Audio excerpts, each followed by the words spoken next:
Pour la plupart, les années 1980 sont une époque amusante et nostalgique, remplie de mulets, d'épaulettes et de Top Gun. Mais il y a un côté plus sombre à cette décennie qui dévoile un aspect beaucoup plus sinistre de l'humanité. Alors que les drogues de club faisaient leur apparition, le nombre de crimes violents commis semblait atteindre des sommets nouveaux et terrifiants. Et l'essor des tueurs en série a fait craindre pour leur vie à beaucoup de gens. Richard Ramirez et Jeffrey Dahmer ne sont que deux des meurtriers les plus infâmes de la décennie. Mais l'époque des années 80 abrite bien plus encore et de nombreuses autres attaques féroces, avec une abondance de cas qui restent, à ce jour, non résolus. Dans la vidéo d'aujourd'hui, nous nous concentrons sur seulement 3 de ces affaires de meurtre non résolues, des années 1980. Voici juste quelques-uns. Dorothy Jane Scott. Dorothy Jane Scott est née le 23 avril 1948 et au moment de sa disparition, elle était une mère célibataire vivant à Stanton, en Californie, avec sa tante et son fils de 4 ans. Travaillant comme secrétaire pour 2 magasins locaux d'Anaheim détenus conjointement, on disait de Dorothy qu'elle était une femme qui préférait rester à la maison avec son fils plutôt que de sortir et de se mêler aux autres. Elle était une chrétienne dévouée, évitait l'alcool et les drogues. Et bien qu'elle se soit aventurée dans le monde des rencontres, elle n'avait pas de petite amie stable. Des mois avant la disparition de Dorothy, elle a reçu des appels téléphoniques anonymes glaçants d'un homme qui alternait entre déclarer son amour pour elle et la menacer de la tuer. L'homme non identifié prétendait la suivre et fournissait même à Dorothy des détails précis de sa vie quotidienne pour le prouver. Pour renforcer cela, il a une fois appelé Dorothy et lui a dit de sortir où elle a trouvé une seule rose morte sur le pare-brise de sa voiture. Selon sa mère, Dorothy reconnaissait la voix, mais ne pouvait pas vraiment mettre le doigt sur qui c'était, car elle avait du mal à se souvenir du nom de l'homme. Le plus effrayant de tout, l'homme a une fois dit à Dorothy qu'il la découperait en morceaux pour que personne ne la retrouve jamais. Craignant pour sa vie, Dorothy a commencé à prendre des cours de karaté 1 semaine avant sa disparition. Et elle a même envisagé d'acheter un pistolet, chose qu'elle ne semblait pas avoir fait par peur que son fils ne le trouve et ne se blesse. Le 28 mai 1980 n'était pas une journée particulièrement inhabituelle. Vers 21h, Dorothy a assisté à une réunion d'employés sur son lieu de travail et a remarqué qu'un de ses collègues avait l'air malade et avait une marque rouge inhabituelle sur son bras.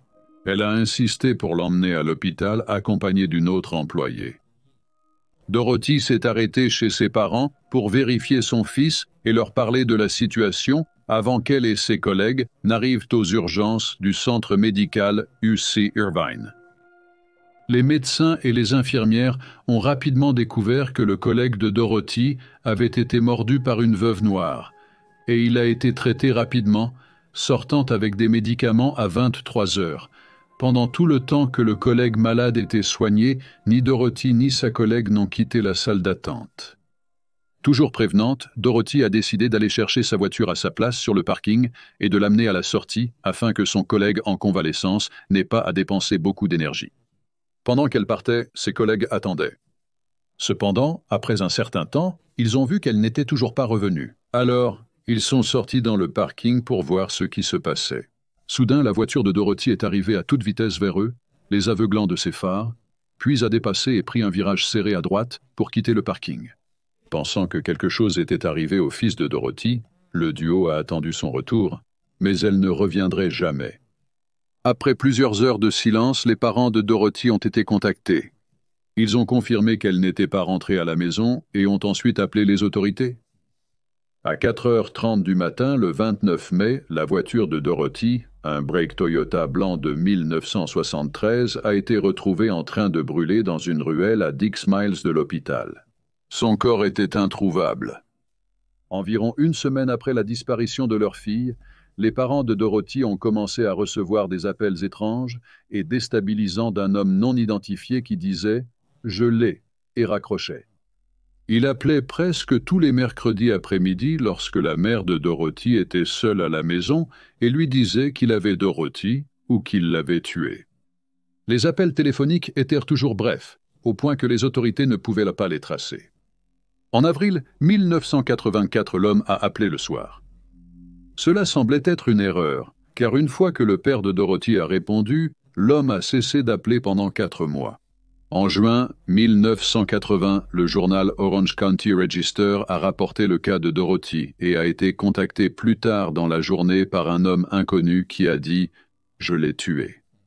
J'ai tué Dorothy Scott. Elle était mon amour. Je l'ai surprise en pleine infidélité. Elle a nié avoir quelqu'un d'autre. Je l'ai tuée. » L'appelant savait également que son collègue avait souffert d'une morsure d'araignée le 28 mai, et il savait que ce jour-là, Dorothy avait changé son foulard noir pour un foulard rouge après la réunion des employés. Aucun de ces détails n'avait été rendu public à ce moment-là. L'homme inconnu a également prétendu que Dorothy l'avait appelé cette nuit-là, mais ses collègues ont contesté cela en disant qu'elle n'était jamais hors de leur vue. Il a fallu 4 ans après sa disparition pour que le corps de Dorothy refasse surface. Le 6 août 1984, un ouvrier du bâtiment a découvert ses restes partiellement carbonisés à environ 9,14 mètres de la route de Santa Ana Canyon. Curieusement, son corps a été trouvé à côté de celui d'un chien. Les autorités ont supposé que le carbonisage provenait d'un incendie de brousse en 1982. La bague turquoise de Dorothy a été retrouvée avec sa montre, qui s'était arrêtée à 0h30 le 29 mai, environ 1 heure après que sa voiture a été vue pour la dernière fois. Environ 1 semaine plus tard, le corps a été formellement identifié comme étant celui de Dorothy grâce au dossier dentaire, mais aucune cause de décès n'a pu être déterminée. Ces dernières années, un suspect du nom de Mike Butler est apparu, dont la sœur était une collègue de Dorothy avant qu'elle ne disparaisse. Cependant, les pistes à partir de cela sont lentes à émerger. Les parents de Dorothy, qui ont élevé son enfant après sa disparition, sont tous deux décédés sans voir la justice rendue au meurtrier de leur fille. En 2020, le cas de Dorothy Jane Scott reste toujours non résolu. Peggy Hetrick. Peggy Hetrick, une séduisante rousse de 37 ans, a été la victime d'un meurtre troublant et macabre à Fort Collins, Colorado, avec une enquête bâclée qui a conduit à la condamnation injuste d'un homme qui n'avait que 15 ans au moment du crime. Vers 21 h, le 10 février 1987, Peggy a quitté son lieu de travail au Foothills Mall et a commencé son trajet de retour à la maison. Comme elle n'avait pas de voiture et vivait à proximité, il était normal pour elle de marcher partout où elle devait aller.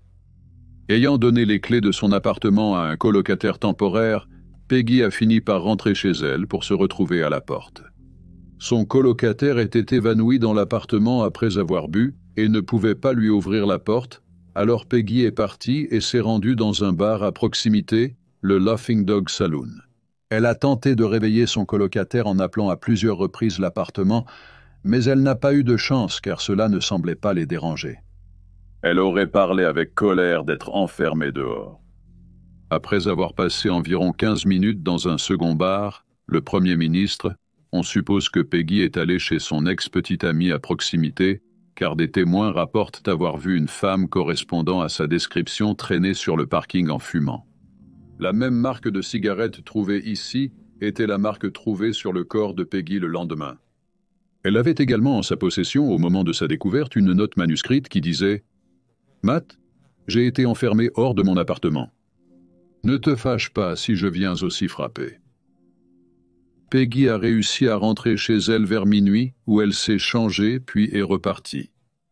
Un voisin a signalé l'avoir vue frapper à la porte et son colocataire a confirmé aux policiers que cet horaire était correct. Vers 0h30, elle est retournée voir le Premier ministre et est tombée sur son ex. Alors qu'il rencontrait une autre femme, Matt a dit que les deux avaient eu une conversation amicale, puis se sont séparés lorsque son rendez-vous est arrivé. Dawn, la femme avec qui était Matt, dit qu'il ne cessait de regarder Peggy et qu'elle a parlé à un groupe d'hommes toute la nuit. Après cela, on ne sait pas exactement comment la soirée s'est terminée. Selon Matt, il a proposé de raccompagner Peggy, mais suite à son refus, ils se sont querellés. Il a également dit qu'au début, elle avait accepté, mais qu'il est allé aux toilettes, et quand il est revenu, il l'a trouvé qui lui lançait un regard noir avant de partir sans lui. Lui et Down sont d'accord pour dire que Peggy est partie vers 1h à 1h30 du matin, mais ils n'étaient pas certains qu'elle soit partie seule. Don est retourné chez Matt et est resté jusqu'à environ 3h du matin. Le lendemain matin, vers 7h, un cycliste a découvert ce qu'il avait d'abord cru être simplement un mannequin dans un champ. Cependant, en se rapprochant, il a vu la traînée de sang et la flaque autour du corps et a réalisé qu'il s'agissait d'un être humain. La fin de Peggy avait été extrêmement violente. Ses vêtements avaient été écartés et elle avait été brutalement mutilée sexuellement à un point où le médecin légiste a dit que le travail était précis et compétent et nécessiterait un certain niveau d'expertise. La cause de sa mort a été notée comme étant une blessure par arme blanche dans le haut du dos à gauche, qui s'est probablement produite plus tôt ce matin-là, son heure de décès étant située entre 18h30 et 4h30. Comme nous savons que Peggy était encore en vie au moins à 1h30 du matin, la fenêtre d'opportunité est considérablement réduite. Plus tôt ce matin-là, quelqu'un d'autre avait en fait vu le corps de Peggy à distance. Timothy Masters, 15 ans, était en route pour l'école quand il l'a remarqué, mais l'a rapidement rejeté comme un mannequin qui avait été placé là pour une farce. Pendant le porte-à-porte, des policiers ont frappé à la porte de la maison de Masters. Le père de Timothy leur a mentionné que son fils avait pris un itinéraire différent que d'habitude ce matin-là, et donc il a été sorti de sa classe à l'école. L'enquête biaisée a été menée par le détective Jim Broderick, qui avait une vision étriquée dès le départ. Il s'est acharné sur Timothy Masters dès le début, malgré le fait qu'aucune preuve physique ne le liait au crime. 2 cheveux trouvés sur le corps de Peggy et les empreintes sur son sac à main ne correspondaient pas à Timothy. Le 12 février, la maison de Timmy a été fouillée, tout comme son casier à l'école. Les autorités ont trouvé 2200 pages d'écrits et d'œuvres d'art violentes dans sa chambre, son casier à l'école et son sac à dos qui représentaient des images de meurtres et d'agressions. Ils ont également découvert une collection de couteaux, de la pornographie et un journal local contenant un compte-rendu de la découverte du corps. Encore une fois, aucune preuve physique réelle ne liait Timothy au meurtre de Peggy, car aucun de ces acides désoxyribonucléiques n'était sur aucun de ses vêtements ou sur aucun de ses autres biens. Il n'y en avait pas non plus dans sa chambre. Bien que Timothy ait été interrogé avec la permission de son père, il n'a pas été interrogé en présence d'un adulte malgré le fait qu'il était mineur. La police lui aurait dit qu'il savait qu'il avait commis le crime, mais Timothy a protesté de son innocence pendant toute l'interrogation. Il a passé un test de détecteur de mensonges, mais ses résultats étaient non concluants. Sans nouvelles pistes, les enquêteurs semblaient désespérés. Ils ont planté un article contenant de fausses informations dans le journal local, essayant de provoquer une réaction incriminante de la part de Timothy, mais même pour les autorités qui le surveillèrent de près, il n'a eu aucune réaction de ce genre. Essayant de mettre le passé derrière lui, Timothy a continué sa vie, servant finalement dans la marine. Cependant, cela n'a pas dilué l'intérêt de la police pour lui. En 1992, un camarade de classe a dit aux autorités que Timmy avait raconté à ses amis les détails des mutilations sur le corps de Peggy. Timothy a dit qu'il les avait appris d'un ami dans un cours d'art qui faisait partie des scouts explorateurs qui avait aidé la police à fouiller la scène du crime où on lui avait parlé des mutilations. La police a découvert que l'histoire de Timothy était vérifiée. 5 ans plus tard, Jim Broderick, l'enquêteur principal sur l'affaire, a contacté le docteur J. Red Molloy, un psychologue légiste de Californie, et lui a demandé d'analyser les dessins et les écrits de Timothy Masters, âgé de 15 ans. Le docteur Molloy a conclu que certains de ces dessins représentaient Timothy revivant le crime et a basé son témoignage au procès uniquement sur les dessins, sans avoir jamais parlé une seule fois avec le garçon. En 1999, les œuvres d'art ont été utilisées pour convaincre et condamner Timothy à la prison à vie. Timothy a continué à proclamer son innocence et a même fait appel à plusieurs reprises différentes, mais les appels ont continuellement échoué. En 2008, ses avocats de la défense ont publié des preuves prouvant davantage son innocence. Les tests acides désoxyribonucléiques ont montré que les échantillons de la scène de crime n'incluaient pas l'acide désoxyribonucléique de Timothy, mais pointait vers l'ex-petit ami de Peggy, Matt. Bien que Timothy Masters ait été exonéré en 2011, cela n'a pas conduit à des réponses dans l'affaire de Peggy Hetrick. Un suspect dans le meurtre était un homme nommé Dr. Richard Hammond, un chirurgien ophtalmologue qui a été arrêté en 1995 pour avoir filmé des femmes et des filles dans sa salle de bain. La maison de Hammond surplombait le lieu où le corps de Peggy avait été déposé, et il était chez lui le matin du meurtre, alors qu'il était prévu pour une chirurgie ce jour-là. Comme sa profession nécessitait beaucoup de compétences, on pensait qu'il aurait l'expertise nécessaire pour effectuer les mutilations sexuelles qui ont été pratiquées sur Peggy. Cependant, en mars 1995, quelques jours seulement après son arrestation, Hammond s'est suicidé. Jim Broderick a ordonné que les preuves dans l'affaire Hammond soient détruites avant qu'un lien puisse être recherché et établi entre lui et Peggy. Des regards récents se sont portés sur l'ex-petit ami de Peggy, Matthew Zollner, lorsque Timothy a été exonéré grâce à des preuves acides désoxyribonucléiques qui pointaient vers Matt. Il a été initialement considéré comme un suspect en 1987, mais rapidement écarté, bien qu'on ne sache pas pourquoi.